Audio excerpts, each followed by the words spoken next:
प्रणिती शिंदे यांनी बायवेशीत हिंदू नववर्ष महोत्सव समितीमध्ये दिल्या जय सियारामच्या घोषणा. सोलापूर आयोजित बायवेस येथे गुढीपाडवा नववर्ष शोभायात्रेत आमदार प्रणिती शिंदे सहभागी होऊन भगवान रामलल्ला मूर्तीचे दर्शन घेतले.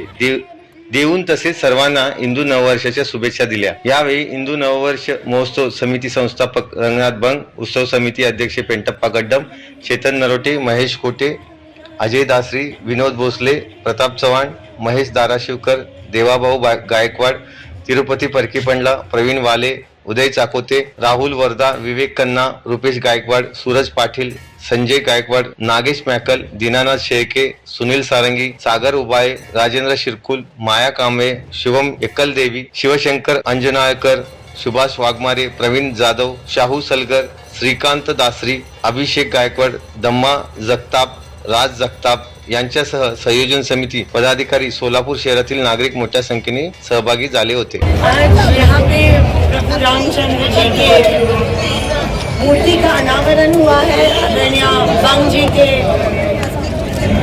हस्ते, और हमेशा हर साल की तरह आज हमारी हिंदू जनजागृती यात्रा निकली है बाणी वेस पासून, आणि आपण सगळ्यांनी स्वागत केलं. अतिशय सुंदर रामलल्लाची ती मूर्ती आहे आणि आज आपण सगळे कसबाच्या बाहेर आहोत. गणपती करून आपण राम भगवानची आरती करत आहोत.